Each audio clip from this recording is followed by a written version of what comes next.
وأهل السنة لا يتميزون بأسماء أو ألقاب. أهل السنة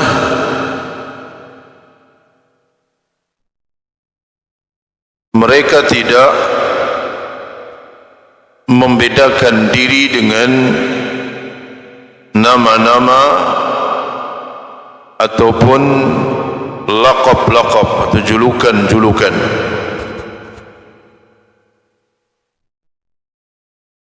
ولا يمتحنون الناس بذلك, dan tidak menguji manusia dengan nama-nama dan laqab-laqab tersebut. Wa yuwaluna wa yu'aduna alaih, kemudian membangun al-wala, kasih sayang, ataupun membangun permusuhan di atasnya. Cetusnya yaitu Wasil bin Atha menjauh dari majlisnya Al-Hasan Al-Basri rahimahullah. Menjauh yang bahasa Arabnya adalah i'tazala. Jadi menjauh dari majlis Al-Hasan Al-Basri karena perbedaan keyakinan. Maka Wasil bin Atha itu membuat majlis sendiri dan mulai orang-orang berkumpul di sekelilingnya, kemudian dikenal dengan nama Mu'tazilah. Kaum Jahmiyah nisbat kepada pendirinya yaitu Jahm bin Safwan dan seterusnya.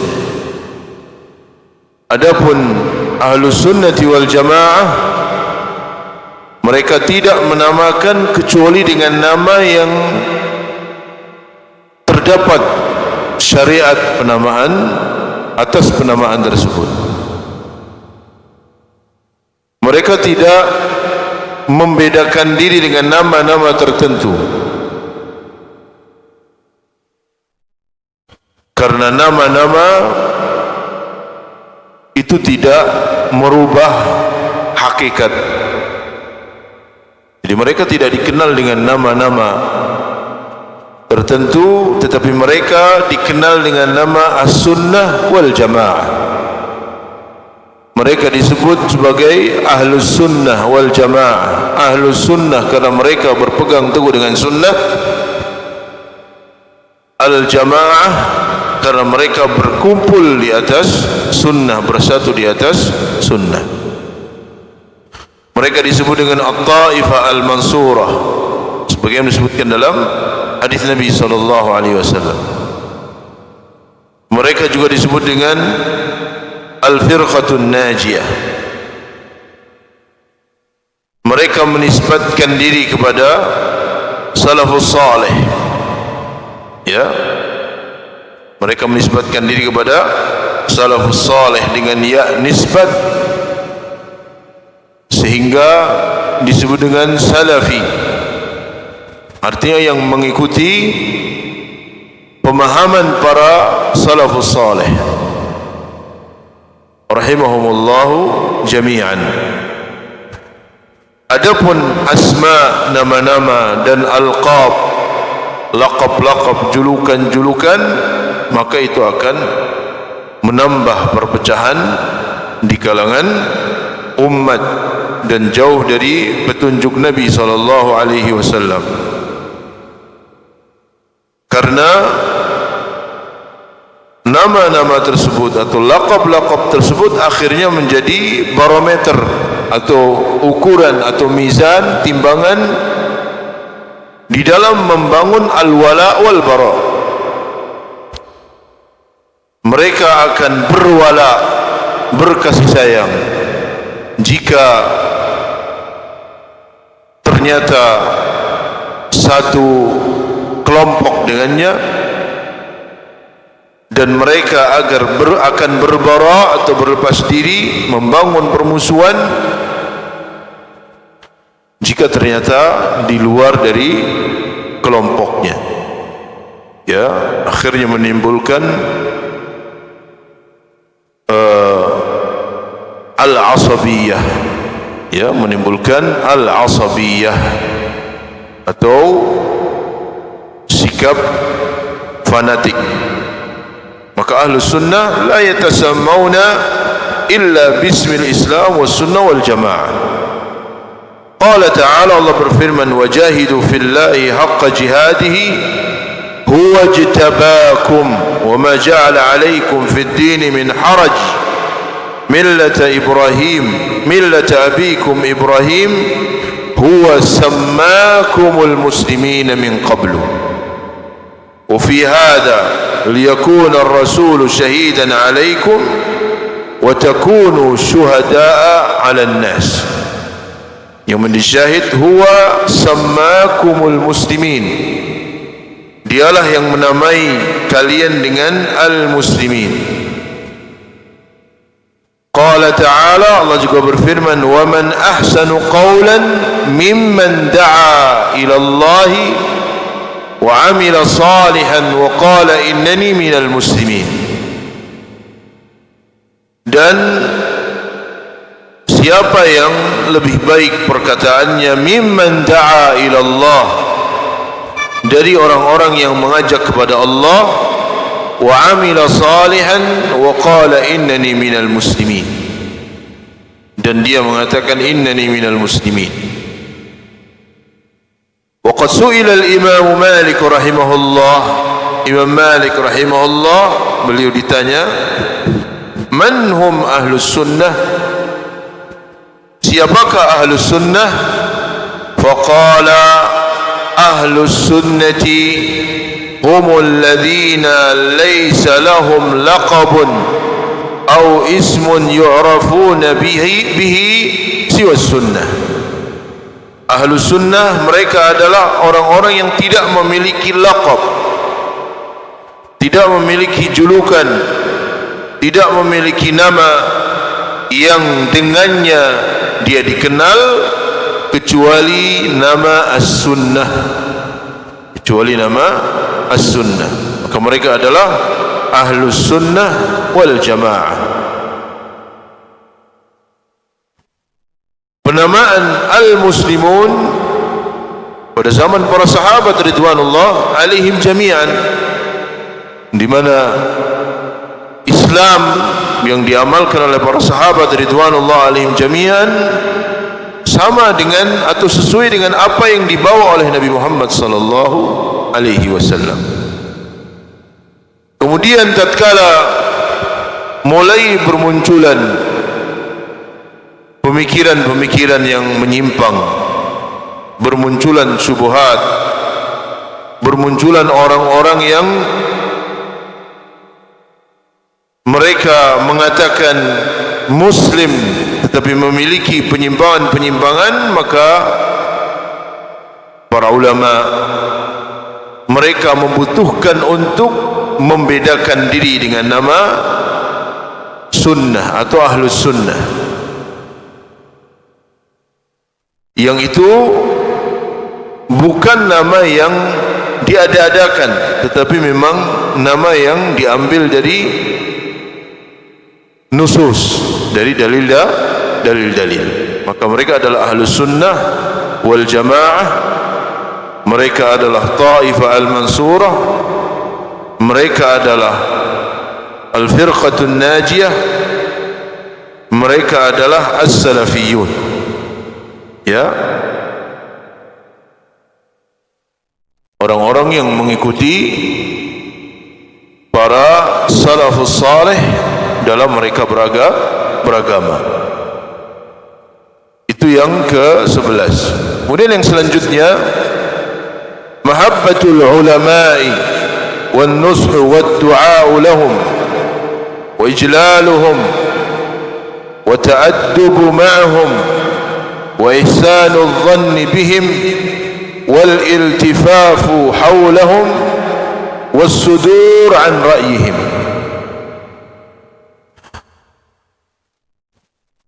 Di antara khasais ahlu sunnah mahabbatul ulama, cinta kepada para ulama, wan nushu, memberikan nasihat, wad du'a lahum, berdoa untuk mereka, wa ijlaluhum, menghormati mereka, wa ta'addubu ma'ahum, menjaga adab terhadap mereka, wa ihsanul dhanni bihim, berhusnudzan kepada mereka, wal iltifafu haulahum, kemudian berusaha menyertai mereka, wassudur an ra'yihim, dan mengambil pendapat-pendapat mereka. Ini termasuk khasais ahlus sunnah wal jamaah. Mereka mencintai para ulama. Tentu para ulama yang berpegang terhadap Al-Quran dan sunnah, ulama yang kembali kepada pemahaman para sahabat ridwanullah alaihim jami'an, orang-orang yang berilmu. Li'annahum warathatul anbiya, karena mereka adalah pewaris para nabi. Wa yahfazullahu bihim ahkam syariah, dengan sebab mereka Allah menjaga hukum-hukum syariat. Ma'a adami taqdisi aqwalihim, tentu dengan tidak mengkultuskan perkataan-perkataan mereka. Kita hormat kepada para ulama, hormat kepada imam-imam ahlus sunnah wal jamaah. Kita menghormati mereka, mencintai mereka, berhusnudzan kepada mereka, tapi tentu tidak dengan mengkultuskan perkataan-perkataan mereka. Jika perkataan-perkataan mereka sesuai dengan nusus kitab dan sunnah, maka kita ambil. Tapi tatkala perkataan-perkataan mereka bertentangan dengan dalil-dalil dari Al-Quran dan sunnah, maka kita tinggalkan. Dan ini yang disebutkan oleh para a'immah al-arba'ah, imam yang 4, ya, bagaimana diriwayatkan dari mereka perkataan-perkataan yang dinukilkan dari mereka yang melarang untuk taklid, untuk kultus kepada mereka. Ini banyak tentang perkataan dan sikap para a'immah al-arba'ah. Waddi'a'il ismah, atau menganggap bahawa mereka maksum, juga tidak. Para ulama, kita ambil perkataan-perkataan mereka tatkala sesuai dengan dalil, ya. Kita mencintai mereka tanpa mengkultuskan perkataan-perkataan mereka,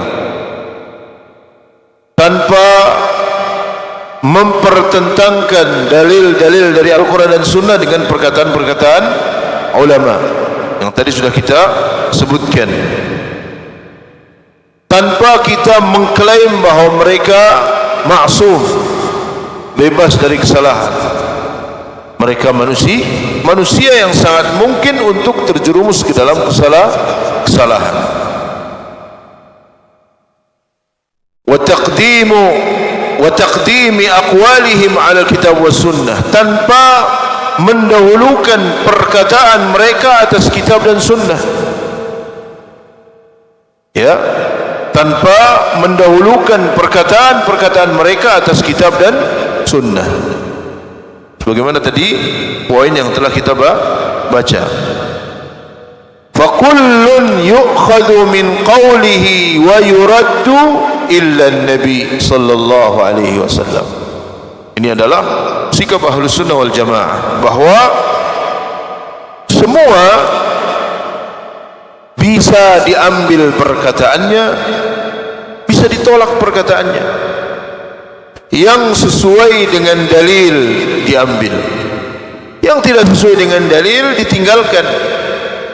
Semua bisa diambil perkataannya, bisa ditolak, illa Nabi sallallahu alaihi wasallam, kecuali Nabi sallallahu alaihi wasallam yang perkataannya wajib kita terima adalah Nabi sallallahu alaihi wasallam. Qala Allah, qala Rasul, itu yang wajib kita terima. Ya.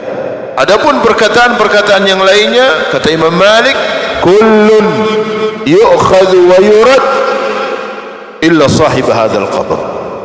Semua bisa ditolak, diambil perkataannya, bisa ditolak perkataannya. Kata Imam Malik, illa sahib hadzal qabr, kecuali penghuni kubur ini. Wa asyara ila qabrin Nabi, dan beliau menunjuk kepada makam Nabi sallallahu alaihi wasallam. Ya.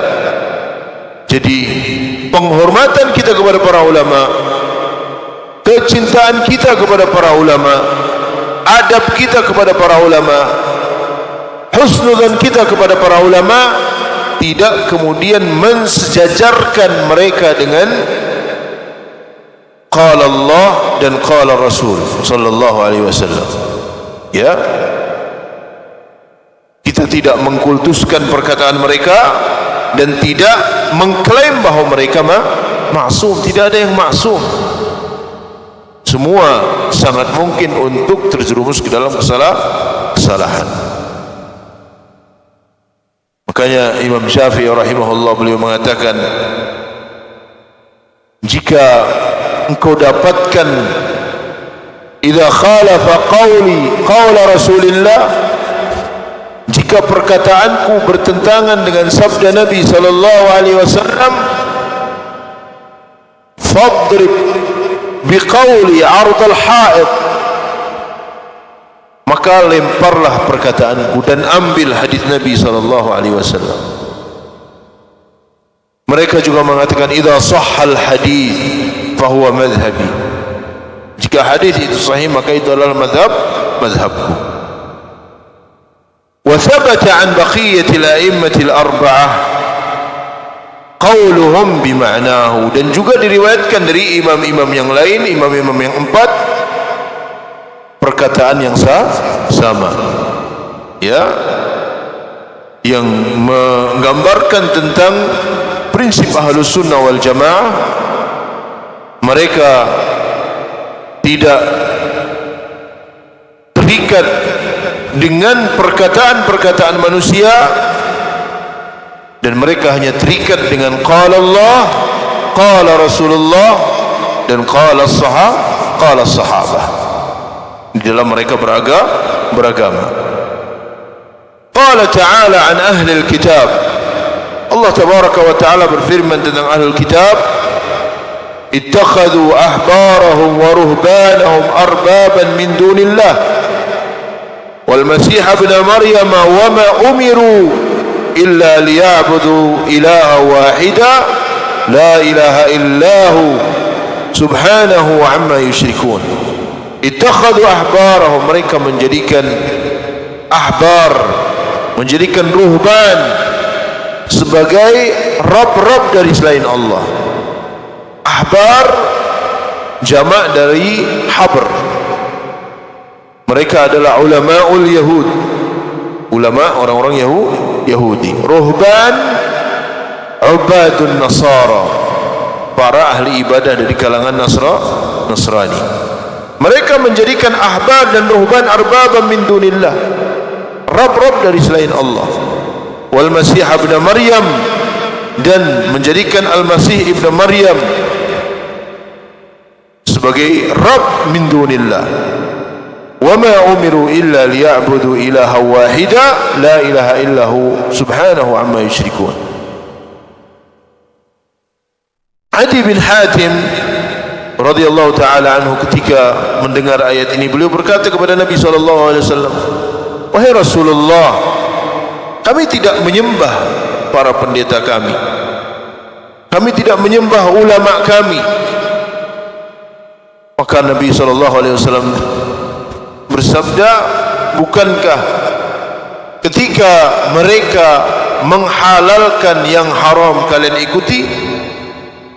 Kata beliau, iya. Bukankah ketika mereka mengharamkan yang halal juga kalian ikuti? Qala bala. Qala fatilka ibadatukum iyyahum. Kata beliau, itulah bentuk penyembahan kalian kepada para ruhban dan ahbar. Ya.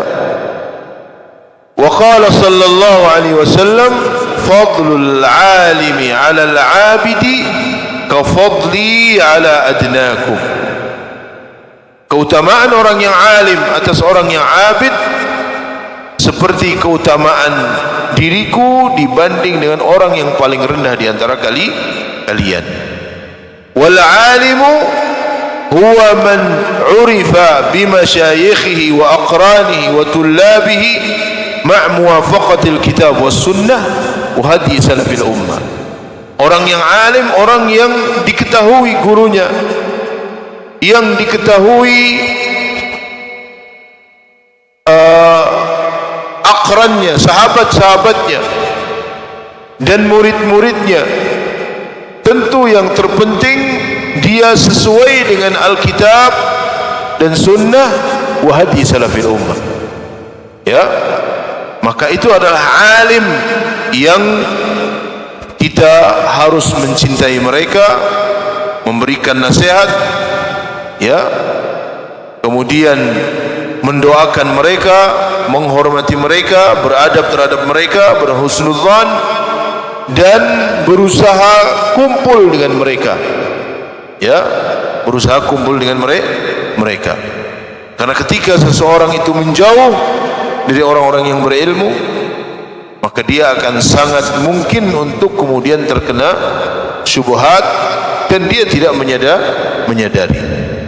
Maka ini yang ke-12, mahabbatul ulama wan nushu wa du'a lahum.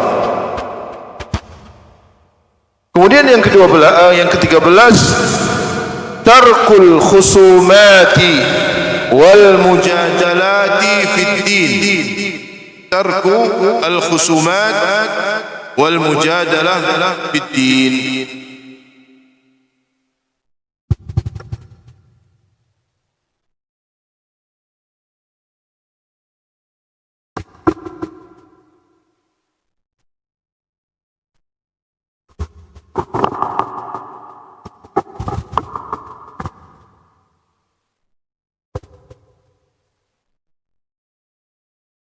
Ini juga harus.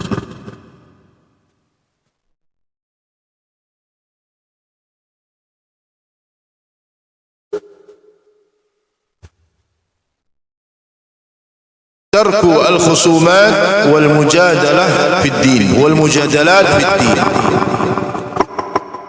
Di antara khasais Ahlus Sunnah, mereka meninggalkan khusumat wal mujadalat, perdebatan dalam agama.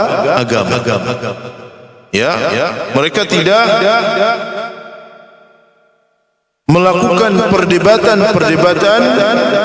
dalam agama. Illa billati hiya ahsan, kecuali dengan cara yang baik. Jidal dengan cara yang baik. Maka asalnya adalah tarkul khusumat, tidak masuk ke dalam perdebatan. Tidak masuk ke dalam perdebatan karena agama bukan untuk diperdebatkan. Agama jelas landasannya Al-Quran dan Sunnah. Ahkam telah dijelaskan oleh Allah Tabaraka wa Ta'ala dan telah dijelaskan oleh Nabi sallallahu alaihi wasallam. Maka mujadalat, perdebatan ditinggalkan dalam agama. Dan ini juga yang ditekankan oleh para ulama rahimahumullahu jami'an. Seperti Imam Ahmad rahimahullah dalam risalah Ushul Sunnah, beliau juga menyebutkan bahwa Ahlus Sunnah meninggalkan perdebatan dalam masalah agama. Agama bukan untuk diperdebatkan, karena asalnya adalah taslim. Seseorang itu menerima, tunduk terhadap apa yang diputuskan oleh Allah dan Rasulnya. Tetapi seandainya harus dia melakukan jidal, billahi ahsan, dilakukan dengan baik, itu pertama. Yang kedua, dilakukan ma'a man yuridul haqqa, dilakukan dengan atau terhadap orang-orang yang memang menginginkan kebenaran, bukan dilakukan terhadap orang-orang yang hanya ingin membela kesesatannya. Tapi tujuan jidal untuk tablighul haq, menyampaikan kebenaran, bukan untuk supaya menang dalam jidal, bukan supaya bisa mengalahkan lawan. Itu bukan maksud yang diinginkan. Tujuannya agar dia faham terhadap kebenaran, kemudian mengikuti kebenaran tersebut. Pertama, billatihi ahsan, dilakukan dengan baik, dengan ilmu, dengan adab. Kemudian ma'a man yuridul haqqa, dilakukan terhadap orang yang memang menginginkan kebenaran. Karena mungkin ada orang-orang yang memiliki syubhat. Dia orang yang menginginkan kebenaran, dia orang yang sungguh-sungguh ingin tahu yang benar, tapi mungkin dia memiliki syubhat, memiliki kerancuan-kerancuan, memiliki hal-hal yang menghalangi dia untuk menerima al-haq. Maka ketika dilakukan jidal bersama orang-orang tersebut, yang jika dia mendengar al-haq ilal Islam, para ulama menjelaskan yad'una ilal khair, artinya mengajak umat ad-da'wah. Karena umat itu dibagi menjadi dua. Ada ummatud da'wah yang pertama, yang kedua ummatul ijabah. Ummatud da'wah itu semua manusia, orang-orang kafir, wajib untuk didakwai, wajib untuk kita berdakwah kepada mereka, mengajak kepada Islam. Adapun ya'muruna bil ma'ruf wa yanhauna 'anil munkar, itu ditujukan untuk ummatul ijabah, untuk kaum muslimin, memerintahkan yang ma'ruf dan mencegah dari yang munkar.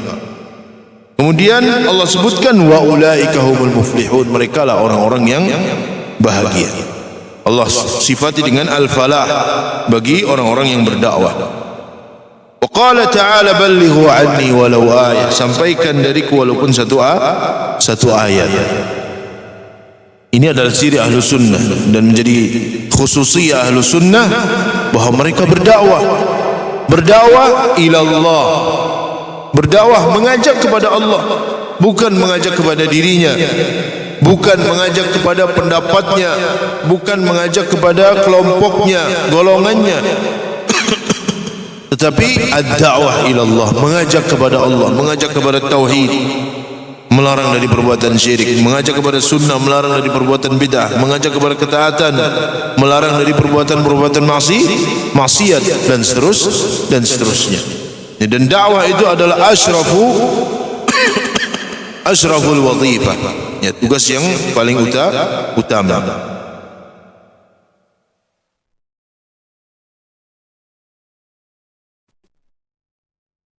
Karena itu adalah tugas para anbiya wal mursalin.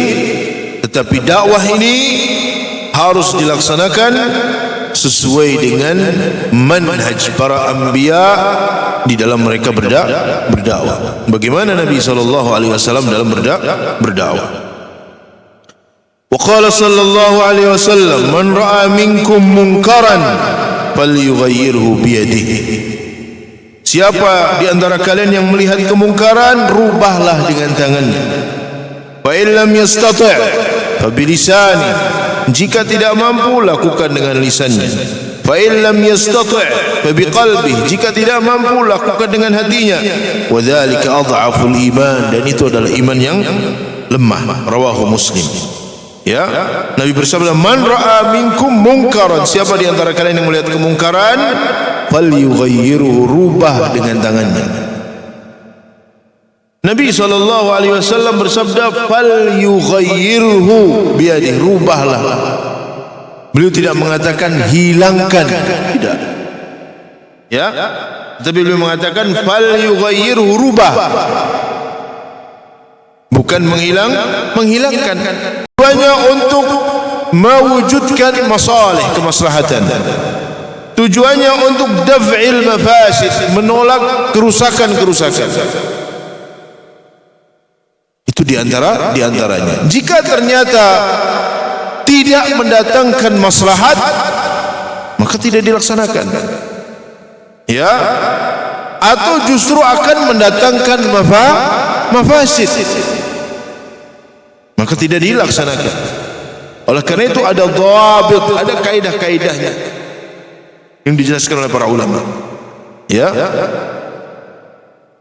wal qudrah, ada kekuatan. Jika memiliki kekuatan, jika kaum muslimin memiliki kekuatan,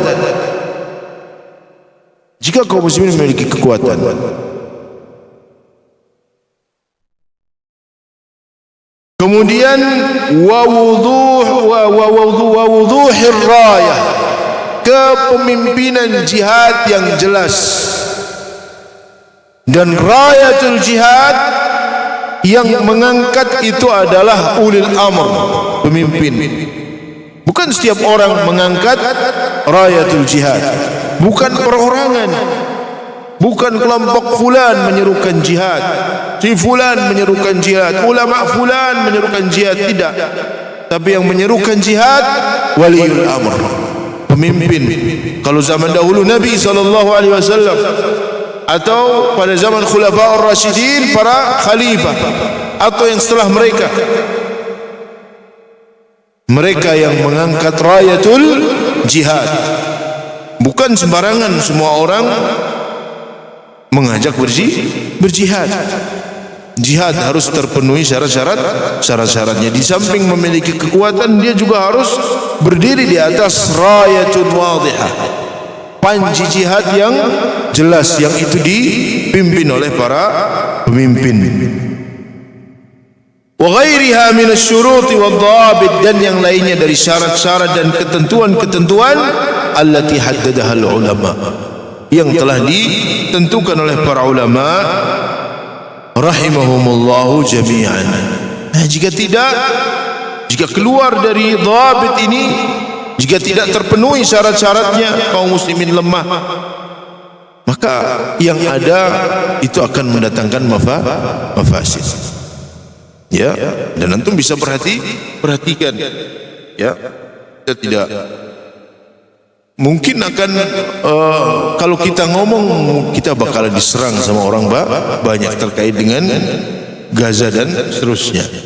Ya, mungkin orang akan, wah ini orang enggak ada kepedulian kepada kaum muslimin dan seterusnya. Ya, tapi itu nyata. Bagaimana keadaan saudara-saudara kita di sana sekarang? Ya, sebelum dan sesudah apa yang terjadi di sana. Nasallallahu assalam wal afiyah. Jadi yang menyerukan jihad adalah ulil amri. Ya, bukan orang tertentu, bukan pribadi-pribadi, bukan kelompok-kelompok, tapi yang menyerukan hayya 'alal jihad adalah pemerintah. Ma'a adamil ikhlal bil adab wal ahkam, tanpa mengesampingkan adab-adab, hukum-hukum jihad. Ada adab-adab jihad, ada hukum-hukum jihad. Ya, tidak boleh membunuh para wanita, tidak boleh membunuh anak-anak, tidak boleh merusak, tidak boleh membakar pohon, tidak boleh, dan seterusnya. Itu bisa baca ya dalam Sahih Bukhari namanya Kitabul Jihad. Di situ akan disebutkan hadis-hadis yang berkaitan dengan jihad. Dalam Sahih Muslim, ya, atau dalam kitab Zadul Ma'ad. Itu surah Imam Ibnu Qayyim rahimahullah, bagaimana jihadnya Nabi sallallahu alaihi wasallam. Allati ja'at biha syari'atu fil jihad wa qital al-a'da, yang itu dijelaskan di dalam syariat tentang masalah jihad dan memerangi musuh-musuh. Allati ja'alat al-jihad baban 'aziman min abwabil jannah, syariat yang telah menjadikan jihad sebagai pintu yang sangat agung dari pintu-pintu surga. Wasilatan min wasail ad-da'wati ila Allah, syariat menjadikan jihad sebagai wasilah untuk menyebarkan dakwah ila Allah. Wa rahmatan 'azimatan lil bashariyah, dan kasih sayang yang besar untuk manusia. Karena seandainya tidak ada jihad, kemudian orang-orang kafir terus berada di dalam kekufurannya, mereka akan merugi di dunia dan di akhirat. Tapi dengan adanya syariat jihad, mereka masuk Islam, ya. Kemudian mereka akan diselamatkan oleh Allah Tabaraka wa Taala dari neraka. Ya. Liinqadhiha min adh-dhulumati ila an-nur, untuk menyelamatkan mereka dari kegelapan menuju cahaya. Wa min juril adyan ila adl Islam, kemudian untuk menyelamatkan mereka dari kezaliman agama-agama menuju keadilan Islam. Islam agama yang sangat adil. Kaum muslimin ketika mereka melakukan penaklukan-penaklukan, mereka yuslihun, melakukan perbaikan-perbaikan. Ketika kaum muslimin melakukan penaklukan, membuka kota-kota yang dahulu dikuasai oleh orang-orang kafir, kaum muslimin melakukan perbaikan-perbaikan. Mereka tidak melakukan penghancuran-penghancuran, mereka tidak melakukan pembunuhan-pembunuhan, ya, tapi mereka melakukan perbaikan-perbaikan. Dan ini menunjukkan keadilan Islam, ya, menunjukkan keadilan Islam. Wa sa'atad dunya wal akhirah, dan kebahagiaan di dunia dan di akhirat. Qala an-nabiy sallallahu alaihi wasallam, ahabbul a'mali ila Allah as-salatu li waqtiha, thumma birrul walidain, thumma al-jihadu fi sabilillah. Amalan yang paling dicintai oleh Allah adalah salat pada waktunya, kemudian birrul walidain, kemudian jihad fi sabilillah. Dan ayat-ayat yang menjelaskan tentang keutamaan jihad dan keutamaan orang yang terbunuh di medan jihad itu sangat banyak. Tapi dengan catatan jihadun syar'iyyun, jihad yang syar'i, jihad yang disyariatkan, yang sesuai dengan kaidah-kaidah, yang tidak keluar dari Al-Quran dan sunnah Nabi sallallahu alaihi wasallam. Kemudian yang ke-16 di antara khasais ahli sunnah wal jamaah, as-sam'u wa ta'atu liman waliya amral muslimina fi ghairi ma'siyatillah. As-sam', mendengar, wa ta'ah, dan taat, liman waliya amral muslimin, terhadap orang yang memegang urusan kaum muslimin. Siapa? Pemerintah. Mendengar dan taat terhadap siapa yang memegang urusan kaum muslimin fi ghairi ma'siyatillah, tentu bukan di dalam bermaksiat kepada Allah Tabaraka wa Ta'ala.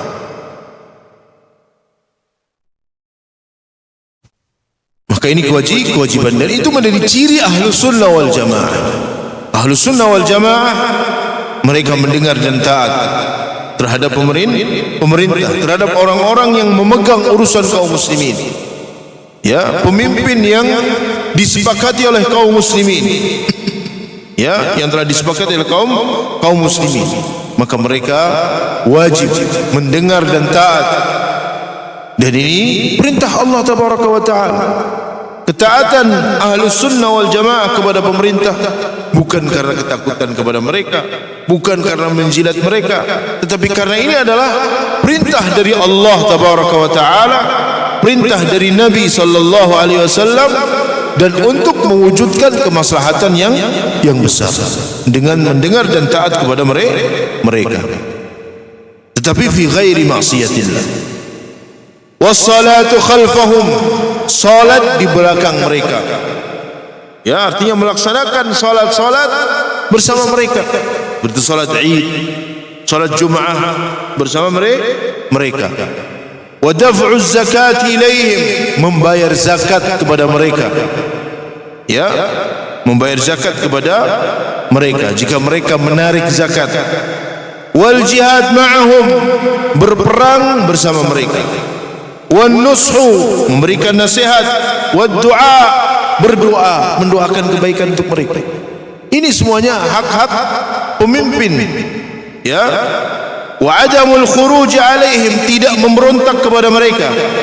Illa idza ra'au kufran bawahan indahum fihi min Allah burhan, kecuali jika melihat kekufuran yang nyata yang memang mereka memiliki bukti dalil yang kuat dari Allah tabaraka wa ta'ala.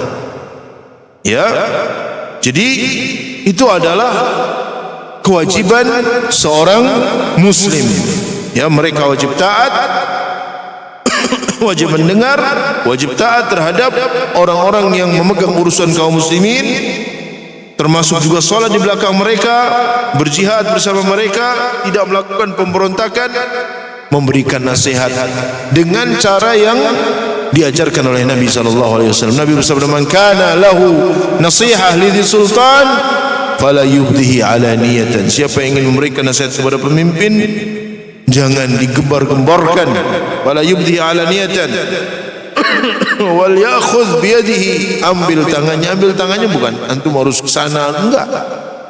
Cukup antum melakukan yang antum mampu, tapi tidak dengan disebar-sebarkan. Itu bukan termasuk akidah Ahlus Sunnah atau ciri Ahlus Sunnah wal Jamaah. Qala ta'ala, Allah tabaraka wa ta'ala berfirman,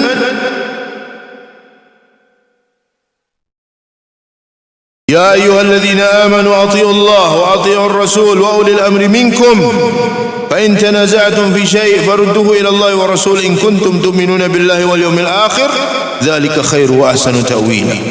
Wahai orang-orang yang beriman, atii'u Allah, taatlah kepada Allah, wa atii'ur rasul, taatlah kepada rasul, wa ulil amri minkum. Untuk perhatikan, Allah berfirman, ya ayyuhalladzina amanu atii'u Allah. Ketika Allah memerintahkan untuk taat kepadanya, Allah sebutkan fi'ilnya, ati'ullah. Juga ketika Allah menyebutkan kewajiban taat kepada Nabi, ati'ur rasul. Tapi ketika Allah menyebutkan taat kepada pemerintah, wa ulil amri minkum, tidak menyebutkan fi'il ati'u. Kenapa? Para ulama menjelaskan karena ketaatan kepada mereka itu bukan berdiri sendiri, tapi ketaatan mereka kepada mereka adalah ketaatan jika memang mereka taat kepada Allah, atau jika mereka tidak memerintahkan yang mungkar. Jika mereka tidak memerintahkan yang mungkar, bahwa taat kepada pemimpin di dalam ketaatan kepada Allah dan di dalam ketaatan kepada Rasul sallallahu alaihi wasallam. La ta'ata li makhluqin fi ma'siyatil khaliq. Tidak ada kewajiban taat kepada siapapun di dalam bermaksiat kepada Allah tabaraka wa taala. Ya, innamat ta'atu fil ma'ruf.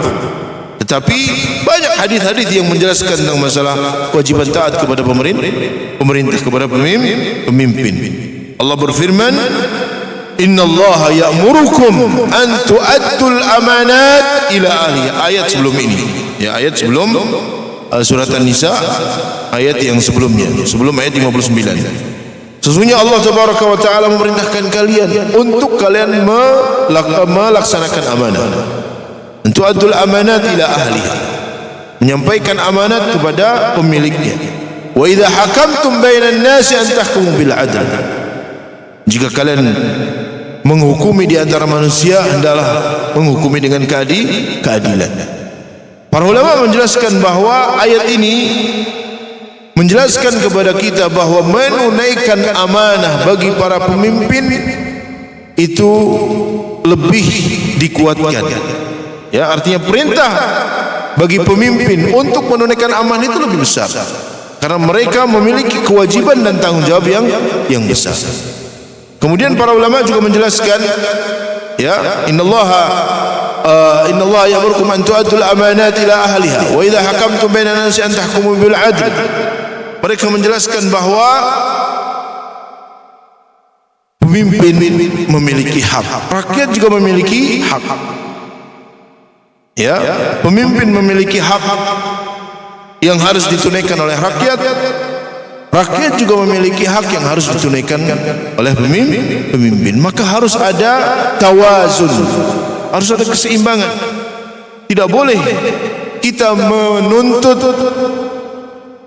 agar mereka menunaikan hak-haknya padahal kita tidak menunaikan hak-hak mereka, yaitu as-sam' wa ta'ah. Antum bisa baca dalam tafsir Ibnu Katsir, ya, berkaitan dengan ayat ini. Wa an Ubadah bin Samit radhiyallahu anhu qala bay'ana Rasulullah sallallahu alaihi wasallam ala as-sam'i wa ta'ati fi manshatina wa makrahina wa usrina wa yusrina wa atharatin alaina wa alla nunazi' al-amr ahlahu illa an taraw kufran bawahan 'indakum min Allah fihi burhan. Nabi sallallahu alaihi wasallam telah mengambil baiat dari kami untuk senantiasa mendengar dan taat dalam perkara-perkara yang kita sukai, dalam perkara-perkara yang tidak kita sukai, dalam kesulitan kita, dalam kemudahan kita, dalam perkara-perkara yang mungkin kita sukai. Dan beliau juga melarang kita untuk kita melepas ketaatan, ya, melepas perkara dari orang yang memilikinya, kecuali jika dia melakukan perbuatan kufur yang jelas, yang itu ada burhan, ada dalilnya, ada burhannya dari Allah tabaraka wa taala. Jadi ini juga tidak kemudian semua berhak untuk menafsirkan dia telah melakukan kekufuran, maka kita wajib melakukan ini dan itu. Tidak. Tetap kita kembali kepada para ulama, dan tadi kita harus senantiasa melihat masalih, kemaslahatan. Antum bisa baca bagaimana Imam Ahmad rahimahullah, ya, beliau hidup di zaman yang pada saat itu berkuasa adalah Al-Ma'mun. Bagaimana beliau mendapatkan ujian-ujian, bagaimana beliau mendapatkan tekanan-tekanan, bagaimana beliau mendapatkan permusuhan-permusuhan, dan beliau tetap bersabar. Beliau tetap bersabar. Beliau tidak melepaskan ketaatan kepada mereka. Untuk bisa baca tentang kisah beliau rahimahullahu taala. Jadi ini adalah yang ke-16, as-sam' wa ta'ah liman waliya amral muslimin. Mendengar dan taat kepada pemimpin. Mendengar dan taat kepada pemimpin ini adalah ibadah Allah tabaraka wa taala yang memerintahkan kita. Dan di dalamnya terdapat kemaslahatan yang sangat besar. Ya, di dalamnya terdapat kemaslahatan yang sangat besar. Dan tidak lupa beliau sebutkan di sini, wa du'a lahum, mendoakan mereka dengan baik.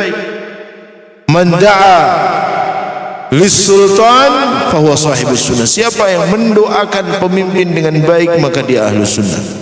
Wa man da'a 'ala sultan, tapi siapa yang mengajak memberontak kepada pemimpin, maka dia bukan sahibus sunnah.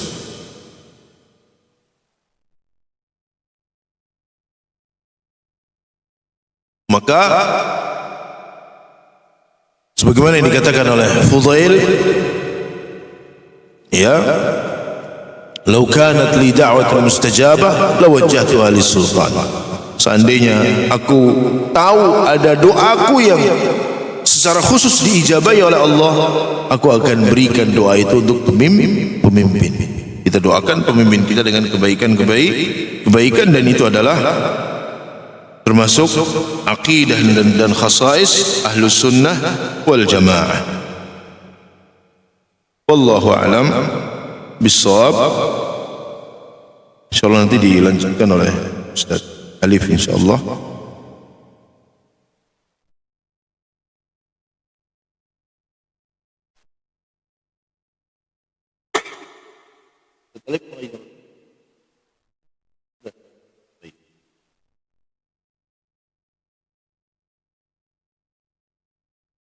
Wassallallahu ala nabiyina Muhammad wa ala alihi wasahbihi wasallam. Mudah-mudahan yang kita baca ini bermanfaat. Sallallahu ala nabiyina Muhammad. Subhanakallahumma wa bihamdika asyhadu an la ilaha illa anta astaghfiruka wa atubu ilaik. Assalamualaikum warahmatullahi wabarakatuh.